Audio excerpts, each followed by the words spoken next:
Very good morning, everybody. This is a Sunday of the weekend. Quite surprisingly, I'm working early morning mainly because, yeah, the health issues are still with me, and I'm feeling fine today at this moment. So I thought the best way to use this moment is to बातें करते हैं market के बारे में। तो पिछले हफ्ते जो मार्केट में हुआ उसमें सबसे ज्यादा प्रोमिनेंट डे जो मुझे याद है वो था फ्राइडे का सेशंस। तो फ्राइडे के सेशंस में हमने बहुत ही वोलाटाइल वाइल्ड मूवमेंट्स देखे हैं। लेकिन उसमें से भी हमारी खुद की स्ट्रेटेजी में मेरी खुद की स्ट्रेटेजी में एक अप्रोच है जिसके कारण हम लोग ऐसे दिनों में भी गलत डिसीजन लेने से बचते हैं। तो वो कौन से स्ट्रेटेजी अप्रोच है जिसके कारण हम गलत डिसीजन लेने से बचते हैं वो भी मैं आज आपके साथ शेयर करूंगा। और शेयर करूंगा आज आपके साथ कुछ स्टॉक्स, कुछ सेक्टर्स जो इस मोमेंट पे एक अच्छे पॉइंट पे है, जैसे कि हम डिस्कस करते आ रहे हैं।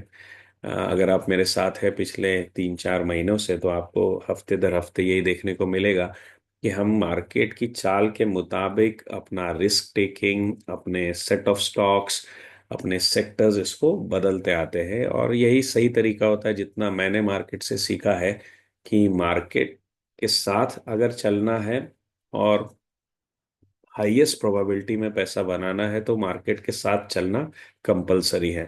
मैं विलियम ओनील का बहुत बड़ा फैन हूँ और बहुत काफ़ी स्ट्रांगली फॉलो करता हूँ। तो उनके कैंसलिंग का जो एम है जो हमको बताता है कि we will have to stick with the markets trend while we take decision about the stock picking. और सिमिलरली स्टैन विंस्टीन को भी जब हम पढ़ते हैं तो उस समय हमको ये पता चलता है कि the forest to tree approach to the bush approach, how it works. तो सबसे पहले ढूंढना पड़ता है कि मार्केट ट्रेंड में है, फिर विद इन दैट मार्केट कौन सा सेक्टर ट्रेंड में है, फिर हम स्टॉक की तरफ आते हैं। तो यही अप्रोच को मैं स्टेडीली कंसिस्टेंटली इम्प्लीमेंट करता रहता हूँ। इसके दो कारण है, क्योंकि एक एक इजी हाई प्रोबेबिलिटी रिजल्ट्स दे रहा है, और दूसरा है कि मैं मेरे फॉलोअर्स को, मेरे स्टूडेंट्स को कंफ्यूज नहीं करना चाहता हूँ कि अननेसेसरी ब्रिलियंस दिखा करके कि कभी ऐसा करके भी पैसा बन रहा है, कभी वैसा करके भी पैसा बन रहा है। क्योंकि वहाँ पे प्रोबेबिलिटीज जो है वो बदलने लग जाती है और कॉन्फिडेंस जो है काफ़ी बार आपका टूट जाता है और आपको पता ही नहीं चलता है कि एंड में आप क्या कर रहे हैं। राइट। तो क्लियरिटी को रखना, सिंप्लिसिटी को रखना मार्केट में हम हमारे लिए बहुत जरूरी होता है। मेरा पर्सनल अप्रोच यही कहता है। उसी को स्टिक करते हुए आज का ये सेशन रहेगा। अगर टाइम रहेगा, अगर एनर्जी रहेगी तो मैं अच्छा अच्छा स्कैनर भी डिस्कस करेंगे screener.in पे कि किस तरीके से हम वो कंपनियां पकड़े जिनका ये जो क्वार्टर है one of the best quarters रहा है। Right. So this is going to be a free wheeling session. जितना लंबा जाएगा तो प्लीज फॉरगिव मी अगेन। और कुछ टॉपिक से हम इधर उधर फ्लो हो जाएंगे, बट ओवरऑल कंटेंट में कोशिश रहेगी कि जितना कुछ रिलेवेंट है आज मुझे सूझ रहा है वो मैं आपके साथ शेयर करता जाऊं। Right. So welcome to the today's session. अब हम बढ़ेंगे एक्चुअल मार्केट कमेंट्री की तरफ। तो सबसे पहले मेरी तरफ से क्लियर कट डिक्लेरेशन है कि मैं कोई सेबी रजिस्टर्ड एनालिस्ट नहीं हूँ। I am not a SEBI registered advisor और एन एनालिस्ट। जो कुछ भी मैं यहाँ पे शेयर कर रहा हूँ वो नॉलेज गेन के लिए है। कहीं पे भी आपको कुछ एक्शन लेना है तो definitely approach the SEBI registered advisor to get your things done and move up from there. We are in a market जहाँ पे काफ़ी हद तक है लोग जो ट्रैप कर रहे हैं, कस्टमर्स को ट्रैप कर रहे हैं, नए ट्रेडर्स को, इन्वेस्टर्स को। तो उसको देखते हुए ये रेगुलेशंस जो है वो उनकी जगह पे सही है। और उसमें भी मेरी कोशिश है कि जितना मैं सिंसियरली सीख पाया हूँ मार्केट से उसी सिंसियरिटी से मैं आपके साथ शेयर कर सकूं। लेकिन ये शेयर करते वक्त कुछ एग्जांपल्स देने पड़ते हैं। Just to make it clear, वो एग्जांपल स्टडीज के लिए रखिएगा। एंट्री एग्जिट जो है वो आप अपने मुताबिक, अपने स्टडीज के मुताबिक, अपने एडवाइजर्स के नॉलेज के साथ ही करिएगा। मेरी एडवाइस को कोई डायरेक्ट एक्शन प्लान मत समझिएगा। चलिए फिर देखते हैं इस हफ्ते कैसी हालत है, क्या चल रहा है, क्या हमारे फायदे में है, किस चीज से बचना है। तो आ जाते हैं हमारे मार्केट मॉनिटर के ऊपर। तो अगर हम मार्केट मॉनिटर में देखते हैं इस समय मैं अगर आपको लेके चलूँ मल्टी एसेट सिनारियो में, तो कौन से मार्केट्स में सबसे ज़्यादा मूवमेंट्स आई है पिछले हफ्ते, तो पिछले हफ्ते अगर मैं आपको दिखाऊं तो सबसे स्ट्रॉन्ग गेन्स जो आए हैं वो चाइनीज मार्केट में आए हैं, followed up by Mafang and gold bees, and these have actually beaten the market cap wise returns that we have seen this week from the Indian markets typically। तो mid cap सबसे बेहतर perform किया है, Nifty ने week performance दिया है, और CNX small cap ने उससे भी वीक परफॉर्मेंस दिया है, and silver is actually going down. तो ये देखते हुए मुझे तो लग रहा है कि जो काम मैं कर रहा हूँ वो कंटिन्यू करना है, that is sticking to the US market. मैं अभी भी यूएस मार्केट की सिचुएशन पे, looking at the way things are going, continuing to track that and continue to think that it is going to become positive. यहाँ पे मुझे positivity का major reason क्या है कि जैसा 2014 में इंडिया में हुआ था, एक रेडिकल चेंज आया था नेशनल लेवल पे, कि हम किस तरीके से बिजनेसेस को देखें, किस तरीके से इकोनॉमी को देखें, और कुछ क्रिटिकल डिसीजंस ले। छोटे छोटे डिसीजंस होते हैं, एक दो ही डिसीजन होते हैं, लेकिन वो बहुत क्रिटिकल हो जाते हैं मार्केट या इकोनॉमी को एक डायरेक्शन में मूव कराने के लिए। जैसे जीएसटी डिसीजन, डिमोनेटाइजेशन डिसीजन, या यूपीआई पेमेंट डिसीजंस। तो ये सब चीजें होती हैं जो एक छोटा सा ट्वीक सा दिखता है, लेकिन इकोनॉमी को काफी हद तक सपोर्ट और आगे बढ़ने में मदद कर देता है। तो वैसी सिचुएशन यूएस में है आज की तारीख में। जिस तरीके से डोनाल्ड ट्रम्प का फोकस है दी मेक अमेरिका ग्रेट अगेन में, कि इकोनॉमी को टर्न अराउंड करना है, और उसमें बहुत बड़े फोकस इनिशिएटिव्स हैं इन terms of stopping the government leakages, जो कि इंडिया में भी हुआ था आफ्टर 2014। इफ यू ऑब्जर्व, काफी हद तक लीकेजेस को प्लग करने की कोशिश की गई, और उसने ज्यादा फंडिंग एक्चुअली गवर्नमेंट के लिए अवेलेबल कराई, जिसको फिर राइट डायरेक्शन में डाल करके ग्रोथ को बढ़ावा दे पाए हैं। तो वैसा ही कुछ यूएस साइड पे भी होने के हाई प्रोबेबिलिटी चांसेस हैं, and that is where I am continuing to hold on to the Mafang, as well as MON 100 भी कुछ हद तक मैंने होल्ड किया हुआ है। The reason being very clear and simple, that these are the policy changing days for US, and whatever will come out can make a big difference, and high probability of uh, positivity being better than India is still over there in US. Chinese, though they have topped up this week, काफी volatile सा रहा है। अगर मैं आपको chart दिखा दूं तो आपको दिखेगा कि काफी volatile सी ये मूव है। दो हम पार्शियली इसमें एंटर कर चुके हैं, बट एक एक एक पर्टिकुलर रेजिस्टेंस के ऊपर जा नहीं पा रहा है चाइनीज ईटीएफ। तो डबल बॉटम का स्ट्रक्चर तो अपनी जगह पे है, बट अगर क्रिटिकली आपको देखना है, कंफर्म मूव लेनी है, तो मेरे अंदाज से 370 का आप अलर्ट लगा के रख सकते हैं। और इस पैटर्न को फॉलो करते वक्त अगर हम उसके ऊपर निकले तो game will be on. But remember, Chinese markets or the Hang Seng Bees turn out to be more volatile। Unidirectional चलने के इसके चांसेस कम है, क्योंकि इकोनॉमिक चैलेंजेस कुछ ज़्यादा ही बड़े हैं। कॉस्मेटिक चेंजेस या लिपापोती से ये जल्दी सॉल्व होने वाले लग नहीं रहे हैं। तो जब भी उनकी तरफ से फंडिंग इन्फ्यूज की जाएगी इकोनॉमी में, आपको एक क्विक फायर मूव दिखेगा। लेकिन will it turn into a long term growth is something which is quite difficult to predict. तो यहाँ पे क्या होगा, हमारा अप्रोच रहेगा जो पिछली बार था, कि क्विकली प्रॉफिट बुक कर लेंगे, हाथ में लगा उसको जमा करके हम फटाक से बाजू में हो जाएंगे, राइट। बाकी ओवरऑल मार्केट कैप्स के मूवमेंट्स के बारे में देखेंगे तो निफ्टी खुद स्ट्रांग रहा है इस बार, और मिड कैप भी स्ट्रांग रहा है, और काफी हद तक निफ्टी की मूव्स में एफआईआईज का वापस आने का भी इम्पैक्ट थोड़ा बहुत तो भी हमको दिख रहा है, राइट। एक इंटरेस्टिंग चीज हम निफ्टी में देखेंगे, अगर आपको याद है हमारी जो लेवल थी वो थी 24,500। ये हमेशा याद रखिएगा।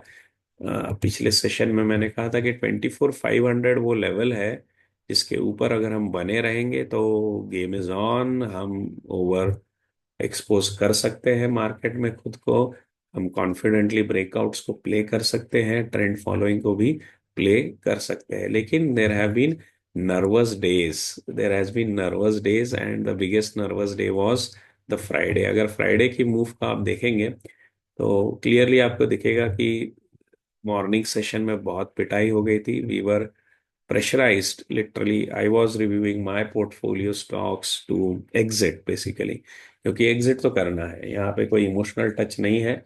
अगर मार्केट खुद दिख रहा है वीक है और हमारे क्रिटिकल लेवल्स को छोड़ रहा है, तो सबसे पहला काम है कि नया एंट्री लेना कम कर कर दीजिए, बंद कर दीजिए, और पुरानी एंट्रीज को वैलिड कर दीजिए कि कहाँ पे एग्जिट्स लेने पड़ सकते हैं. जैसे यहाँ पे जैसे ही ये पूरा दिन निगेटिविटी की तरफ आ गया, तो जो हमारा अप्रोच होता है, जो टिपिकल आप देखेंगे रिटेलर्स हैं या people who are new to the market, उनका क्या हो जाता है, they start getting stuck into the intraday movements.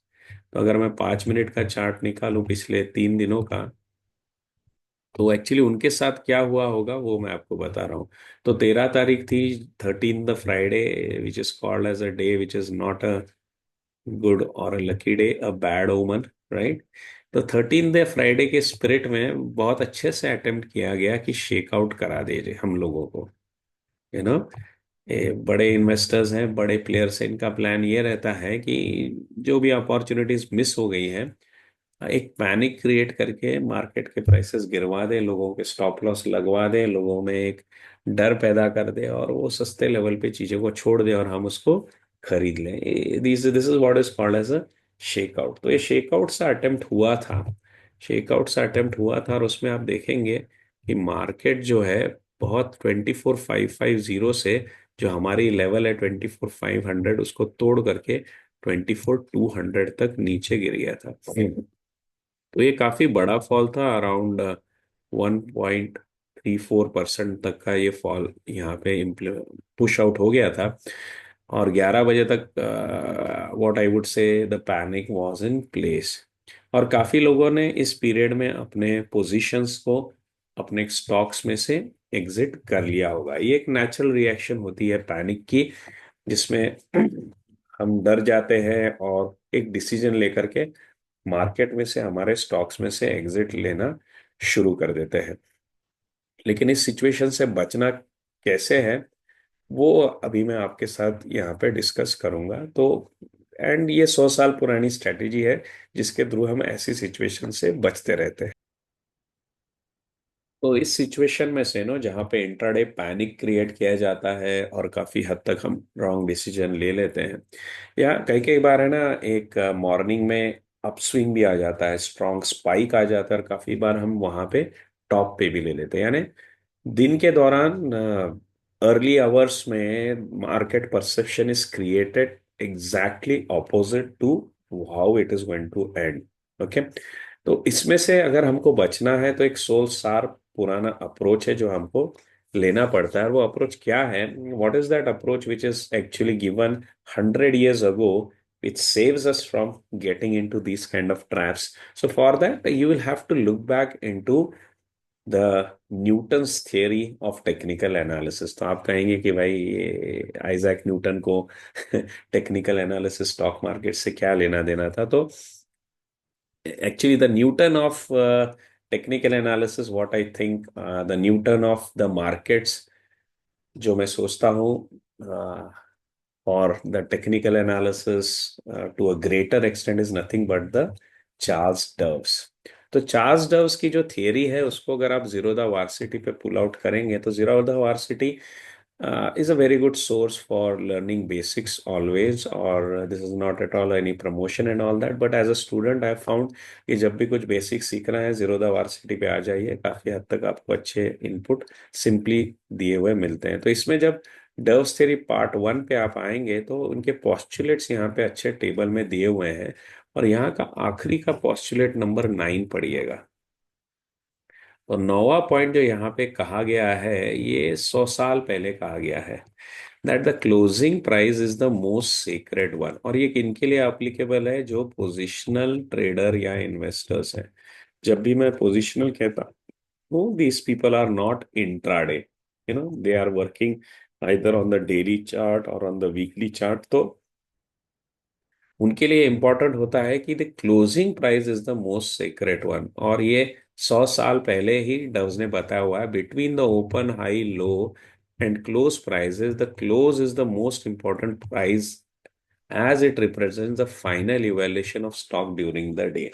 क्या हो जाता है कि जब अगर हम पोजिशनल इन्वेस्टर हैं, पोजिशनल ट्रेडर हैं, तो डव्स थ्योरी ले लीजिए या वाइकॉफ्स थ्योरी ले लीजिए या इवन डार्वास थ्योरी आप ले लीजिए, वो आपको क्या बताती है कि हम मार्केट में एज अ रिटेलर अकेले प्राइस को ड्राइव नहीं करते हैं। हम क्या करते हैं, हम राइड करते हैं बड़े इन्वेस्टर्स की प्राइस की मूवमेंट्स पे। तो बड़े इन्वेस्टर्स जो होते हैं वो इंट्राडे में काफी हद तक काम नहीं करते, बट आजकल जिस तरीके से FI DI का काम चलता है, आप कहेंगे कि इंट्राडे में भी वो काम करते हैं, but leave them aside because we are not going to work on those.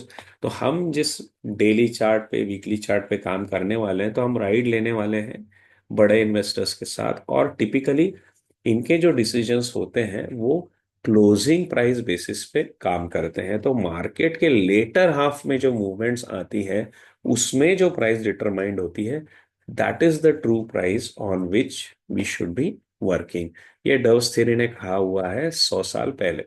तो इसका इम्प्लीमेंटेशन या इसका इम्प्लीकेशन मेरी स्ट्रेटेजीज पे ये रहता है कि मैं मेरे जो स्कैनर्स रन करूंगा, राइट, मेरे जो स्टॉक पिक्स करूंगा, मेरी जो पोजीशंस में एंट्री लूंगा, वो typically later half of the day होंगे, राइट। लेकिन आप सोचते रहे होंगे कि कई कई बार तो दिन में सवेरे अच्छा ब्रेकआउट आ जाता है तो स्टॉक मेरे हाथ से छूट सकता है।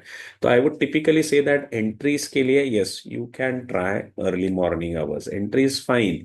अगर आपको एंट्री करनी है किसी स्टॉक में, चाहते हो कि ज्यादा दौड़ने से पहले उसको ले लूं, तो एंट्री में भी you can take in early part of the day. Okay, क्योंकि आपका स्टॉप लॉस फिर डेली स्ट्रेटेजीज में इतना डीप होगा आई एज्यूम, और ज्यादातर मेरी स्ट्रेटेजीज में है जो इंट्राडे में एटलीस्ट हिट नहीं होगा। तो देर इज हाई चांस कि अगर मैंने सवेरे एंट्री ले ली तो मैं उसको होल्ड करके अगले दिन तक भी चला जाऊंगा, राइट। तो एग्जिट्स के मामले में लेकिन बहुत स्ट्रिक्टली मैं इसको फॉलो करता हूँ, और इसके लिए हमारा अप्रोच रहता है कि हम मार्केट में एग्जिट्स के जो चेक रहते हैं वो टिपिकली 2:30 के बाद करते हैं। जितना लेटर हो सके उतना हम एग्जिट्स के लिए रुकते हैं, क्योंकि इंट्राडे वॉलेटिलिटी में हम नहीं चाहते हैं कि हमारी कोई पोजीशन अननेसेसरीली हमारे हाथ से छूट जाए, राइट। तो ये एक टिपिकल सी चीज है जो 100 साल पहले बताई हुई है, लेकिन आज भी या इस फ्राइडे को भी हमको संभल करके, बचा करके आके लेके चली गई, राइट। तो ये याद रखना है कि अगर हम पोजिशनल प्लेयर्स हैं, जितने कि मेरे फॉलोअर्स हैं, मेरी स्ट्रेटजीज हैं, वो सब पोजिशनल है। उसमें हम इन इंट्राडे वोलाटिलिटी में से जितना हो सके अपने आप पे पैनिक नहीं लाना है, later part of the day में कंसंट्रेट करना है।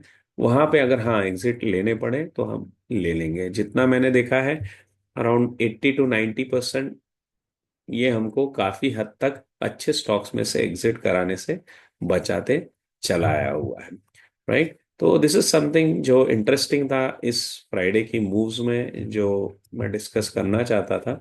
लेकिन ओवरऑल अगर मेरे को बात करनी है कि हम इस समय निफ्टी में क्या करें, तो we will very much stick to what was our plan, क्योंकि उतना कुछ बदला नहीं है। मार्केट ने जिस तरीके से मूवमेंट दिए हैं इस हफ्ते, फ्लैटिश सा रहा है, एक जोन में खुद को बांध के खड़ा हुआ है। तो कुछ बड़ा काम मार्केट ने नहीं किया, एक जोन के अंदर पूरी तरीके से कंसोलिडेशन में ये चलता रहा है। So nothing great has really happened.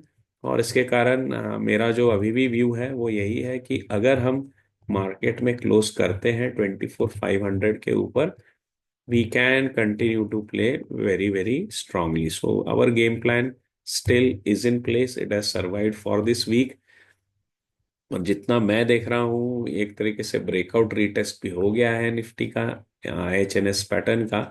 और ये जो कैंडल है टिपिकली, अगर आज का आपको सबसे पहला क्वेश्चन मुझे आपको देना है, तो आप ही बताइएगा कि इस कैंडल को हम टेक्निकल एनालिसिस की लैंग्वेज में क्या कहते हैं। What is the name of a such candle, है ना। कोई भी कैंडल अगर आप देखते हैं इस तरीके की अगर बनी है, तो हम इस कैंडल को क्या नाम देते हैं। और ये बुलिशनेस दर्शाता है या बियरिशनेस दर्शाता है, ये भी आपको हमारे यूट्यूब के कमेंट्स में देना है। I am really thankful to all those people who sincerely study the market, क्योंकि मेरी कोशिश है कि मैं आइदर आपको कुछ नया बताऊं या आपका रिवीजन करवा दूं।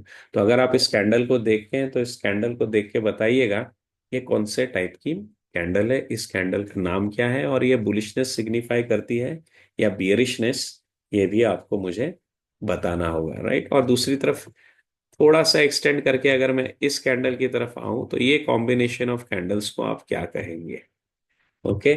और ये भी बुलिशनेस दर्शा रहा है या बेरिशनेस, ये आपको मुझे बताना होगा, right. So start off commenting now, as we go on you can definitely keep on adding your comments for other responses. देखिए, ये याद रखिएगा कि जितना मुझे कमेंट्स मिलेगा उतना ज़्यादा मोटिवेशन रहता है, और मैं समझ के फिर उतना चल सकता हूँ कि मैं लोगों को पढ़ाई में भी हेल्प कर रहा हूँ। सिर्फ लोग इस डिस्कशन को एज अ टिप्स या और एज अ मनी मेकिंग ना देखें, एक लर्निंग की नज़रों से हमारे सेशंस को देखें, राइट। तो इस तरीके से ये निफ्टी का हमारा कंटिन्यूइंग रहेगा, हमारी स्ट्रैटेजी में कोई फर्क नहीं है।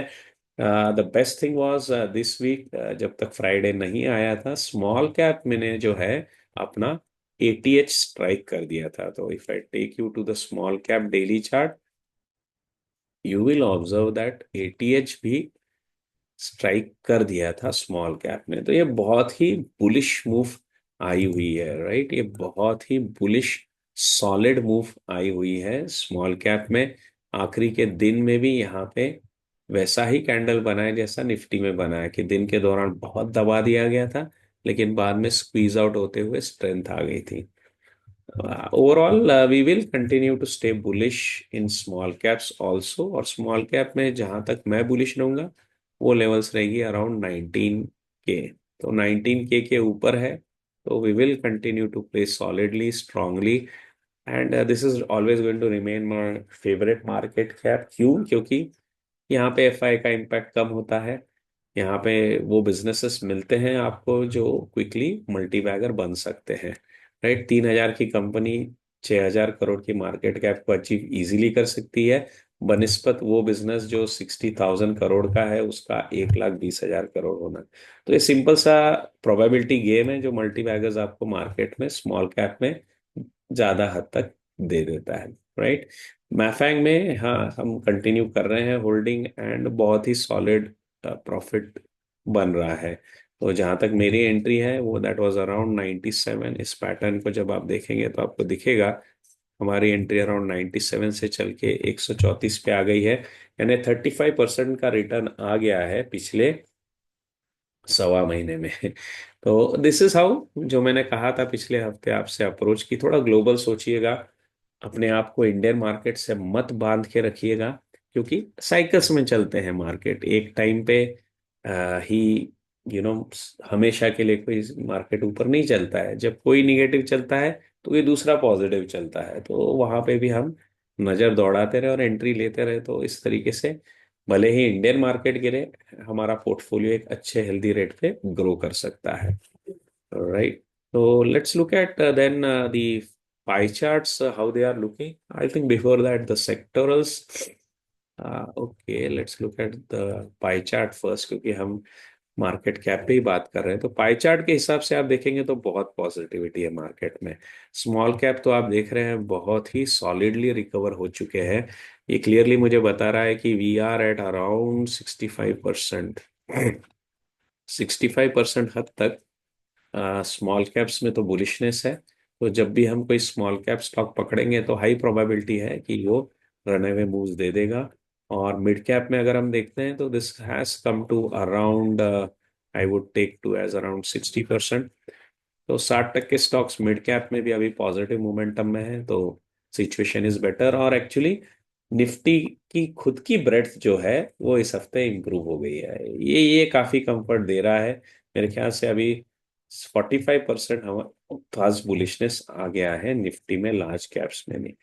सो ओवरऑल लिविंग असाइड जो ग्रोथ के जो एस्टिमेट्स आए हैं जहाँ पे कि ऑटो, एफएमसीजी, कंजम्पशन स्टोरी में निगेटिविटी नजर आ रही है, इसको बाजू में रखते हुए भी मार्केट अपने आप को उन स्टॉक्स की तरफ पुश कर रहा है जिनमें पॉजिटिविटी है, और वहां से आपके बुलिशनेस आता हुआ दिख रहा है। तो यहीं पे मैं कहता हूं ना कि डेटा जो है वो आपको नैरेटिव से दूर लेके जा सकता है, नहीं तो अदरवाइज क्या हो जाएगा, हम नैरेटिव में फंस जाते हैं। जो नैरेटिव बताया गया था कि Q3 में रिजल्ट्स काफी, Q2 के रिजल्ट्स काफी खराब आ रहे हैं, और फिर कंजम्पशन स्टोरीज ऑटो एफएमसीजी में खराब चल रही है, फिर एफआईआई चाइना की तरफ दौड़ रहे हैं, एंड ऑल दोस थिंग्स, जो नैरेटिव चल रहा था उसके अगेंस्ट मार्केट ऊपर आया है।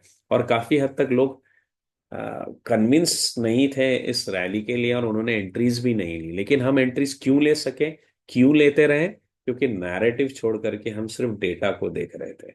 राइट। तो ये बेनिफिट है मार्केट में कि लोग क्या बोलते हैं उससे ज्यादा लोग क्या कर रहे हैं उस पर नजर रखिएगा। विलियम नील भी खुद भी कहते हैं कि आप मेरे पास कोई भी बिजनेस लेके आइए, बिजनेस कितने भी बड़े बड़े प्रोजेक्शंस कर रहा है, वो मेरे लिए मायने नहीं रखते हैं जब तक कि मैं क्वार्टर ऑन क्वार्टर या ईयरली बेसिस पे ग्रोथ ना देखूं अर्निंग्स में। राइट। तो ये नैरेटिव्स के ट्रैप में से बचना है, टाइमली डिसीजंस लेने हैं तो डेटा देखिएगा, ऐसे डैशबोर्ड्स के ऊपर फोकस करिएगा जो आपको क्लियरली बताते रहे कि बुलिशनेस बियरिशनेस कैसा कहाँ पे चल रहा है। राइट। ये जो डैशबोर्ड्स है, दिस इज, इसका मेकिंग जो है वो मैंने टर्टल क्लब प्रोग्राम में शेयर किया हुआ है। So if you are a Turtle Club member, you can definitely have a look at this particular dashboard as well as जो मेरा मार्केट मॉनिटरिंग का प्रोग्राम है, that also takes you to a similar dashboard which will always help you guide about which market cap to choose and which sector to choose. अब आप सोच रहे होंगे कि ये प्रोग्राम्स आप कहाँ पे देख सकते हैं, तो definitely always feel free to browse on to the Excel TRO website जो मेरे कमेंट सेक्शन में दी हुई है। अगर आप जाते हैं कमेंट सेक्शन में इस वीडियो के, तो वहाँ पे मैंने लिंक दिया हुआ है, मेरा मार्केट प्लेस है Excel TRO courses dot store. और यहाँ पे if you are looking at the main course, that is what, if you look at the Turtle Club program, जो मेरा एनुअल प्रोग्राम है, if you become part of this you are able to access all the strategy programs which go live through the year, as well as all the recorded programs which are there uploaded through the year, as well as any new strategy, any new dashboards that I bring in. So this is covered in Turtle Club. Otherwise, you can always go strategy wise. You can pick up bottom fishing, where I talk more about ETF strategies, how we be able to work on a global diversification. And then if you are specifically looking for trend following breakouts, these are the programs that you can choose, जैसे आपको suit करता है, जो आपकी psychology को fit बैठता है, उसके मुताबिक आप इन प्रोग्राम्स को चूज कर सकते हैं। और इसीलिए मैंने इन प्रोग्राम्स को वैसे बनाया हुआ है। और हर प्रोग्राम के अंदर अगर आप जाएंगे तो आपके पास दो ऑप्शन है, you can select the 6 monthly yearly one, or you can pick up the 1 year subscription. So based on your budget, based on your thought process, how much time you take to learn, you can pick up all the approaches. While case studies is the program जहाँ पे मैं regular updates करता हूँ कि मेरे portfolio में मैं किस मूव्स पे किन किन स्टॉक्स को ले रहा हूँ, एज वेल एज एग्जिट कर रहा हूँ। तो इससे क्या हो जाता है कि आप जिन जिन कोर्सेज को करते हैं उनके लाइव केस स्टडीज यहाँ पे देख करके एक एफर्मेशन सा मिलता है कि हाँ ये स्ट्रेटेजीज कैसे इंप्लीमेंट होती है और कैसे चलती है। राइट। और मार्केट ट्रेंड का ये प्रोग्राम है जिसके अंदर जो टिपिकल डैशबोर्ड हम यहाँ पे देख रहे हैं वो डिस्कस किया गया है। तो feel free to join either market trend program, और you can join the turtle club for specifically for this dashboards. Otherwise strategy wise you can always join any of the programs. तो अभी sectors के बारे में अगर मैं बात करता हूँ तो प्रेफर्ड सेक्टर्स में आई थिंक काफी हद तक हम उसी सेट में हैं जहाँ पे हम पिछले हफ्ते चल रहे थे। तो यहाँ पे निफ्टी डिफेंस है जिसके ऊपर मेरा काफी फोकस आ गया था 2 हफ्ते पहले। अगर आपको याद होगा तो 2 हफ्ते पहले ही मैंने बात किया था कि निफ्टी डिफेंस है जिसके ऊपर हमको फोकस करना है। और अगर मैं निफ्टी डिफेंस एक नया ही इंडाइसेस हैं तो ज़्यादा डेटा आपको नहीं दिखेगा, बट टिपिकली हमारी जो मूव हो गई थी वो 2 हफ्ते पहले से तो करीब करीब इस पॉइंट से चल रही है 6591 से, और वहां से हम लोग अभी भी ऊपर बने हुए हैं। अभी इसमें फायदा बेनिफिट अगर आपको लेना है तो you should look at the ETF MO defence. तो मोतीलाल ओसवाल डिफेंस ईटीएफ जो है, that is also helping you to figure out this particular setup, और यहाँ से then you can continue to hold. और डिफेंस का सेक्टर काफी पॉजिटिविटी इस हफ्ते आई थी। There were news around new orders that are coming in for the shippings as well as the air force demands, right? Air Force planes as well as the helicopters. So defense, the decision making will continue, demand will continue, and we will continue to trail it as per our strategy dashboard, whatever it shows. The one big sector where a new kind of positivity is coming, जो मैंने Twitter पे भी share किया था, that is railways section. तो हम railways के भी कुछ चार्ट डिस्कस करेंगे। 2 हफ्ते पहले भी मैंने कुछ चार्ट्स पहले ही डिस्कस किए थे। हाँ, लेकिन we will have a quick review also कि आपको कुछ वहां पे अगर पसंद आता है तो वो क्या हो सकता है, right? Now if you come on to the sectors which are in pipeline, तो सबसे बुरा हाल इस हफ्ते हुआ है CNX energy, FMCG, oil and gas, pharma, Nifty CPSC का। And that is where overall nothing great that I see has happened within the pipeline, but one particular sector where we should keep a watch is Nifty CPSC। इसको मैंने पिछले हफ्ते भी बताया था कि इसके ऊपर ध्यान देना है। ये अपने रेजिस्टेंस को क्रॉस नहीं कर पाया तो एक्शन तो हमने कुछ नहीं लिया है, बट अगर रेलवेज फॉर्म में आता है, पहले ही डिफेंस फॉर्म में आ रहा है, अगर रेलवेज फॉर्म में आता है तो आपको काफी हद तक यहाँ पे दिखेगा सीपीएसए भी कुछ अच्छे मूव्स दे सकता है।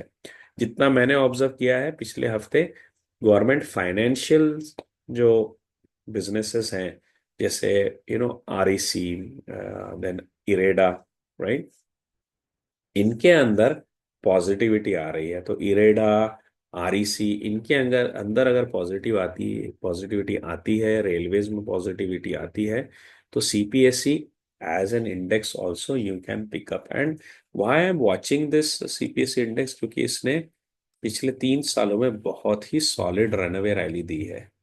ये क्रेजी रैली थी किसी ईटीएफ के लिए। अगर आप देखेंगे 3120 से ये जाते हुए पीक कर गया था अराउंड 7536। सो अराउंड 1.5 टाइम्स ये चला था। सो वेरी सॉलिड मूवर है। अगर ये फॉर्म में आ जाता है तो फिर से एक अच्छा रिटर्न हम यहाँ पे एक्सपेक्ट कर सकते हैं। इसलिए सीपीएससी के ऊपर मेरी नजर अभी भी बनी हुई है, राइट?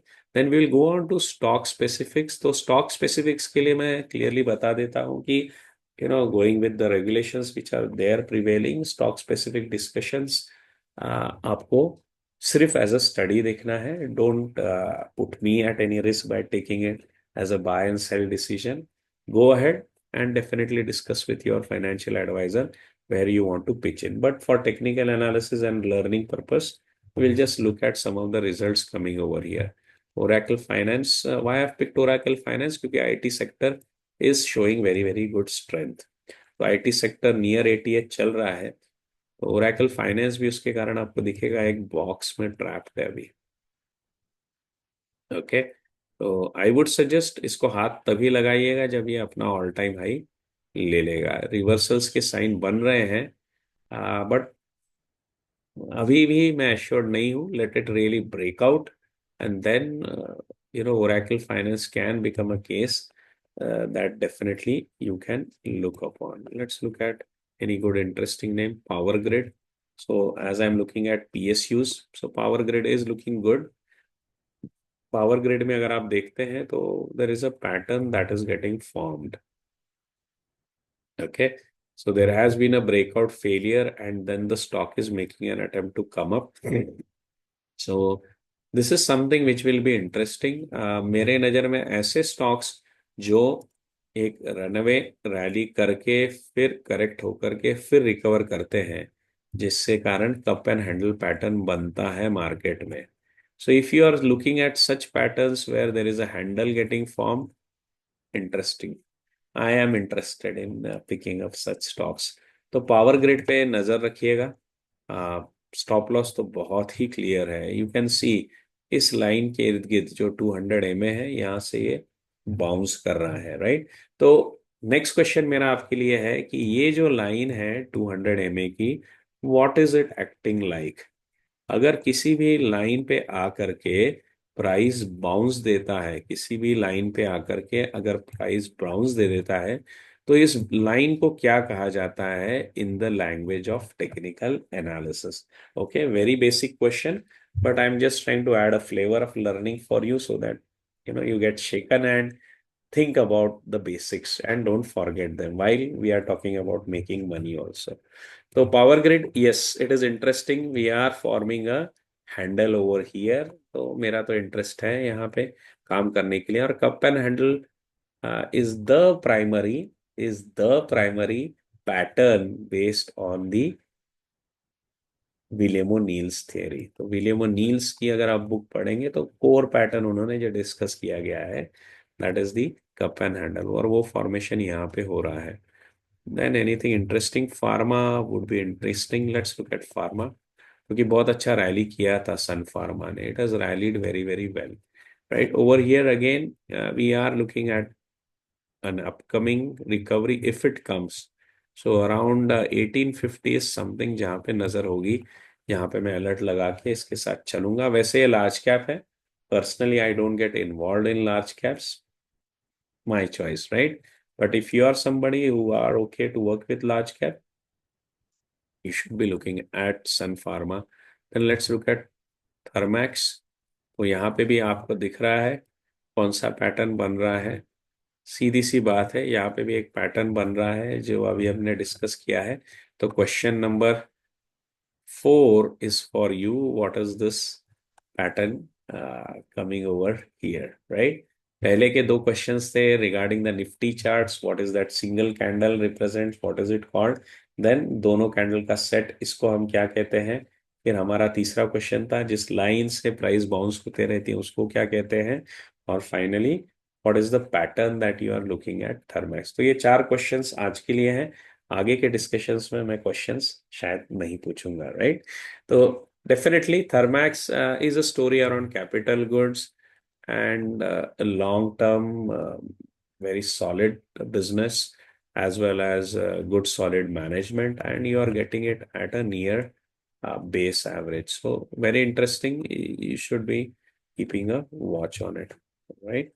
तो ये स्टॉक्स हैं जो हमारे बुल एंट्री चैनल में से आ रहे हैं। अगर आप बुल एंट्री चैनल आप सोच रहे हैं ये कहाँ से स्कैनर्स बना है, तो watch my videos, search my videos and there is a bull entry dashboard video, that is where आपको ये मिल जाएगा। ओके, तो स्टॉक स्पेसिफिक्स में क्विकली मैं जरा वीगार्ड देख लेता हूँ यहाँ से, अगर कुछ इंटरेस्टिंग दिखता है तो, just to avoid missing an opportunity. So again similar setup है आपके लिए। You can observe this is the resistance. If 450 gets crossed, you have a good chance in case of V-Guard also. And power sector is uh, moving out well. So you keep a watch on it. Let me quickly look at it, how its fundamentals are going. So we are going to look at the V-Guard.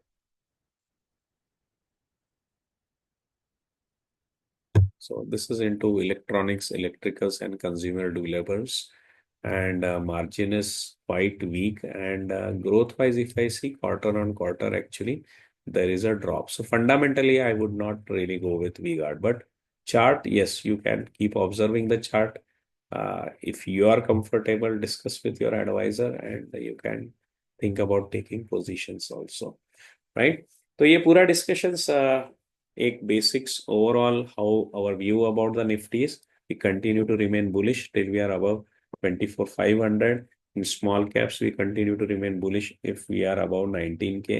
Similarly, the levels for mid cap I have discussed. Overall, we will continue to look at the opportunities and take the benefit of it. And now coming on to the Nifty CPSE and the railways, let me come out with some of the very recent updates that have come in the last week. There is a big plan in railways to replace the old coaches. and the number is quite huge. And also the renewing or kind of upgrade of all the railway tracks, that is also going at a very, very solid rate. So railway sector, as I told you again, due to the election year, decision makings were slow. Now, as the government gains confidence with Haryana and Maharashtra election gone, we can see a dominant focus into bringing back the economy, right? So, railways may I had discussed two stocks very recently within the last 2 weeks. And if you guys are remembering them, then it is fine. Otherwise, a quick revision. So RVNL था जो हमने पिछले हफ्ते ही discuss किया था. So that is the benefit if you are keeping watching my channel every week on week. So RVNL we had discussed, and this was the breakout that had come, and you can observe RVNL is still sticking above it. So this is one stock definitely we should be watching. Then the one which fired very strongly suddenly was Titagarh. So Titagarh is into making coaches as well as the metro wagons. So बहुत बड़ा market है और बहुत solid margin वाला business इनके हाथ में है. तो वॉल्यूम भी है, मार्जिन भी है, और उसका रिजल्ट आपने देखा होगा, ये सॉलिड ब्रेकआउट आया हुआ है विथ ग्रेट वॉल्यूम. ये पैटर्न क्या है? This is a pattern which is famously discussed in the book by Mark Minervini. तो ये पैटर्न आपको यहाँ पे क्या दिख रहा है? If you can look at it, this will give you some idea about how prominent, how success rate is higher in such kind of a setup. So definitely come back to me with the pattern that is forming in Titagarh. If you are sticking to this video still now, you should be answering my question number 5 over here, right? और मैं students को ढूंढ रहा हूँ और students मुझे ढूंढ रहे हैं. If we patch up, we both grow, right? क्योंकि जितना मैं आपके साथ शेयर करता रहूंगा उतना मुझे भी नॉलेज मिलता है, क्योंकि आपके सवाल आते हैं. और जितना डेफिनेटली आप लर्न करते हैं, आप अर्न करते हैं. क्योंकि मेरा फोकस है कि जो भी मैं आपके साथ शेयर करूं, that should be bringing clarity, that should be bringing simplicity, that should be bringing money to you, right? तो ये टीटागढ़ वैगन है. Another good one was JWL, Jupiter wagons. इसमें भी बहुत सॉलिड मूव आया हुआ है, तो ये भी आप देख सकते हैं. Good volumes are there in place. So these are the two railway stocks which clearly look like they have bursted out. And some of the other railway stocks, एक बहुत ही यूनिक कॉम्बिनेशन है रेलवे प्लस डिफेंस स्टॉक का. अगर आप ढूंढेंगे ऐसा कोई stock जो रेलवे और डिफेंस दोनों में प्रोमिनेंटली काम कर रहा है, तो बहुत रेयर है. लेकिन एक बंदा है जो दोनों में काम कर रहा है and with great financial results. उसका नाम है HBL पावर. तो HBL पावर में मेरी नज़र तब से थी, अगर आप फॉलो कर रहे हैं मेरे प्रोग्राम को, ये डबल बॉटम बनाते ही हमारी नज़र HBL पावर पे थी. तो HBL पावर जिस बिजनेस में है, that is more into batteries as well as for the electronic Kavach system for railways. तो ये एक बहुत ही, मैं कह सकता हूँ कि यूनिक कॉम्बिनेशन है, इनोवेशन है इस कंपनी में. और दो प्रोमिनेंट डिकेडल थियरीज पे ये काम कर रही है, एक डिफेंस और दूसरा है आपका रेलवेज. और डिफेंस में ये कहाँ पे है? तो बैटरी पैक्स आपको लगते हैं in the submarines as well as in the missile systems. So that is where they are.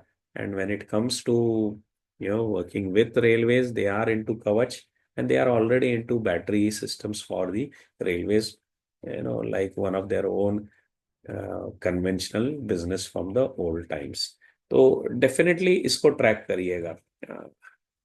Seriously बताऊं तो अपॉर्चुनिटी काफी स्ट्रेच्ड है यहाँ पे मेरी थियरी से.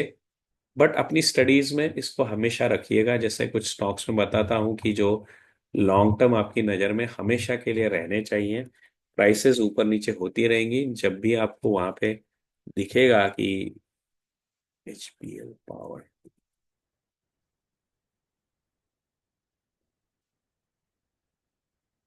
आई think they have change their name to HBL engineering. Okay, या HBL power, that tag continues. तो इनका एक रिसेंट अपडेट आया हुआ है कि they have got order for the Kavach. Okay, so this is something that you can check. यहाँ पे आया है order worth rupees crores for TCS equipments. तो ये रिसेंट ऑर्डर बैगिंग है इनका। ये 17 घंटे पहले की न्यूज़ है, तो चार्ट पहले भाग चुका है। बट यही आपको याद रखना है कि टेक्निकल एनालिसिस जो बेनिफिट है आपके लिए, अच्छे फंडामेंटल स्टॉक्स को ढूंढिए। टाइमिंग करने का चांस टेक्निकल एनालिसिस आपको देता रहेगा। एक बेहतरीन बिजनेस है जो स्टेडीली ग्रो होता हुआ आपको दिखेगा, right? So there has been, after the March, there has been a drop, but overall, if you see, it is a very steady growing business. ये ड्रॉप आ रहा है क्योंकि इलेक्शन पीरियड के जो इनडिसीजन मेकिंग रहता है, जहाँ पे government can not take big financial decisions, that has block their way. But annual basis पे solid solid and solid company, literally doubling its revenue within the last 2 years। तो बहुत ही solid business है।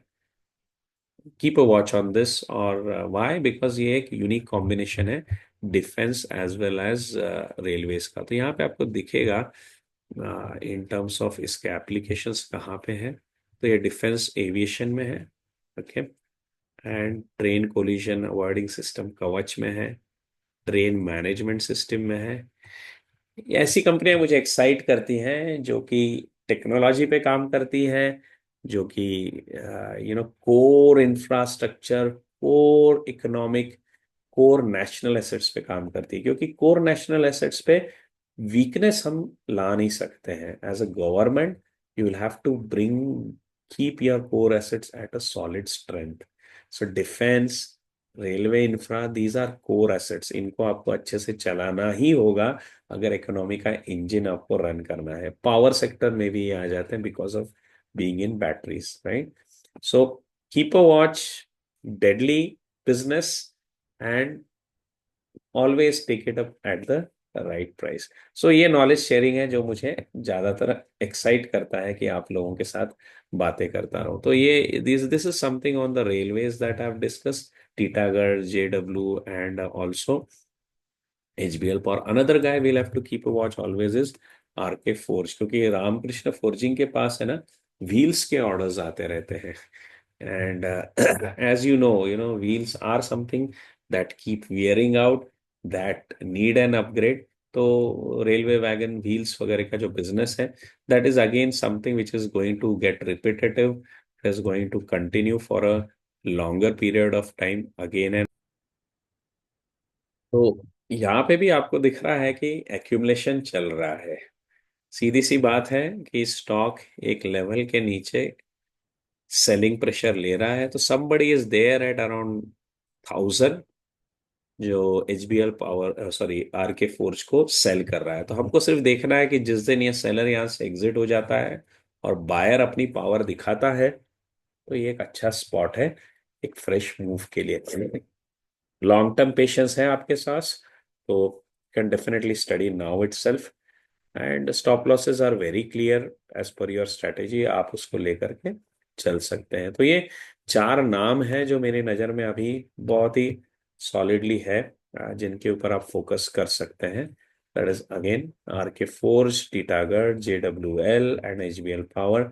And governments में तो RVNL है, PSUs में another one will be IRCON, the international railway consulting, right, IRCON international. यहाँ पे भी आप देख रहे हैं कि मूव्स आ गए हैं, बट मैं टिपिकली 200 के नीचे काम नहीं करता हूँ, तो इनको टच नहीं कर रहा हूँ as of now. But you can observe RailTel is another one where there was a good move.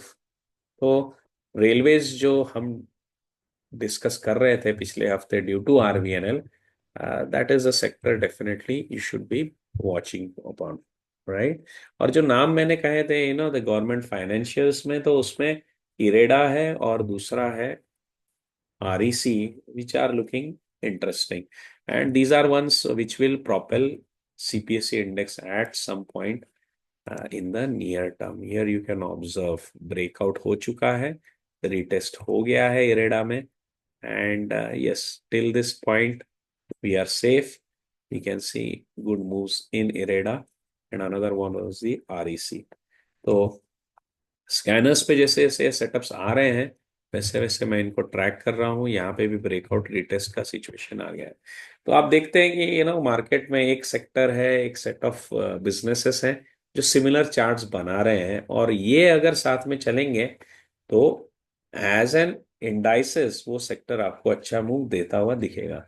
Unfortunately railways का मेरी नज़र में भी कोई ईटीएफ है नहीं अभी। अगर आपको मालूम है कोई ईटीएफ रेलवेज का तो definitely put it into the comment, I would love to explore it. And on the other hand, yes, if you want to play railways defence together, I think the best option that we have is CPSC.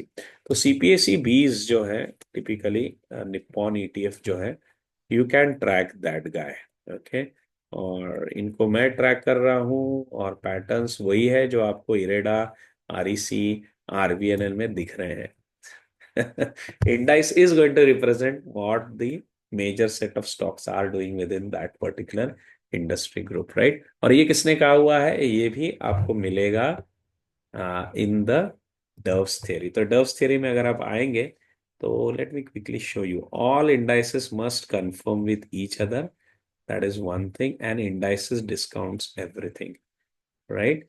तो indices discounts everything, यानी philosophy क्या है कि price discounts everything. Actually जो कुछ भी move आ रहे हैं वो मार्केट में होने वाले इवेंट्स, मार्केट में होने वाले फ्यूचर एक्सपेक्टेशंस, उन सबको रिप्रेजेंट करते हैं, राइट? और दूसरा है all indices must confirm which each other, right? तो जितने भी मार्केट में अंडरलाइंग स्टॉक्स हैं उनके मूवमेंट के अकॉर्डिंगली इंडाइसेस एक साथ आपको बुलिशनेस और बियरिशनेस दिखाते हुए दिखेंगे मार्केट में। So this is the combination of learning as well as earning that I really wanted to share with you guys today, right? अगर आपको फर्दर स्टडीज करनी है तो definitely get in touch with me. You can always look at the links that has been shared below this YouTube share that I have done of the training programs that you can pick up from. In the January, I'll be running the live sessions on the two strategies. So mainly मेरे जनवरी में I hope my health will recover and other things will be in place. So trend following session I will be conducting live as well as the bottom fishing, because that is where there has been a lag in terms of my connect with the folks. So we will be going through them, and also I am making, or rather planning to make, another training program around multi-trend dashboards. The multi-trend dashboards are basically stocks which are kind of trending for a longer period of time. So that is something also from where you can learn as well as you can develop your strategies to make good money, right? Before I go, there's a good multi-bagger opportunity which I see in the market. You should not be definitely missing it. You should be keeping a very solid watch upon it, and that is the EPAC durable. तो क्या हो रहा है कि EPAC durable के अगर आप peers देखेंगे, so these are basically the AC manufacturers that are showing up over here. But beyond this, this business is diversifying into assembly of refrigerators, assembly of washing machines, and those kind of FMCG. तो ये कुछ कहीं जाकर के ना आगे आपको मिल जाएगा in the category of Dixon, in the category of PGEL. So if you remember, ये स्टॉक्स वो हैं, ये बिजनेसेस वो हैं जो दूसरे कंपोनेंट लेकर के असेंबली कर करके they keep manufacturing for this FMCG folks. तो इनमें मार्जिन आपको लो मिलेगा क्योंकि टेक्नोलॉजिकली कुछ ग्रेट नहीं है, बट इसमें ग्रोथ आपको फास्ट दिखेगी क्योंकि ये कंपनी नई है, सिर्फ एक कैटेगरी में है अभी, एयर कंडीशनर, और धीरे धीरे करके वहां से निकल करके ये अब दूसरी कैटेगरीज में स्प्रेड होगी. तो जैसे ही ये दूसरे प्रोडक्ट रेंज में स्प्रेड होंगे, ग्रोथ यहाँ पे आते हुए दिखेगी. तो at least for next 2-3 years keep a watch on Epack durable. Chartically भी ये अभी रिवर्सल दे रहा है. Okay, if you look at Epack, this is something which I had discussed in one of my interactions with the market group in the last month, and यहाँ पे आप वो पैटर्न देख सकते हैं जो काफी कंफर्ट देने वाला है कि यहाँ से ये अभी ऊपर जाने के चांसेस ज्यादा है. सो this is my parting gift for today. If you still have any questions, definitely feel free to put it into the comments of this YouTube.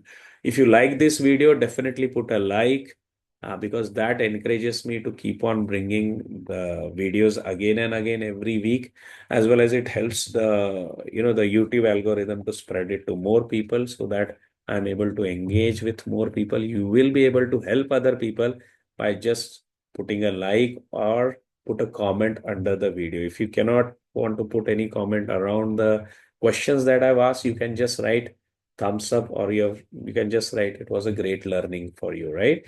So do put in your comments over here. And if you want to take a deep dive with me on a very systematic approach to the market, मेरा जो approach market में होता है वो 5 step framework पे होता है, which I call it as the sleep framework. So if you want to work in market, only 5 things you have to do perfectly. Number one, select the right stock, enter it at right time, exit it at right time, and allocate it in the portfolio in the right way. And while doing all this, keep a level-headed mindset. So if you want to learn the sleep framework and how do we implement sleep framework on a variety of strategies, not much actually, trend following, breakouts, bottom fishing, how do we really club them together and create best opportunities in the market? Definitely explore this website, XLTRO. If you have any questions, you can download my app, Learn to Invest app, which is there on Android. Otherwise, if you go to this particular website, it will prompt you to get to the app for your iPhones also. And from there in the chat, you can put up any questions to me. Otherwise, yes, I'm always available for you guys on the Twitter handle. So my Twitter handle is Milind for Profits. So put up your questions there. Keep interacting, guys. And I really wish you great success over here. Definitely, my health is something which is on the way to recovery. As I recover, more and more interactions will follow. And our whole goal over here is that we learn together. If you have any questions, if you disagree, also put up your comments over there, because disagreements also lead to a lot of learning. So have a great week. I am positive, as always. My mode of working is cautiously optimistic. So we will continue to stay optimistic and go through the coming week. Have a great day, guys, and have a great week also. Thank you.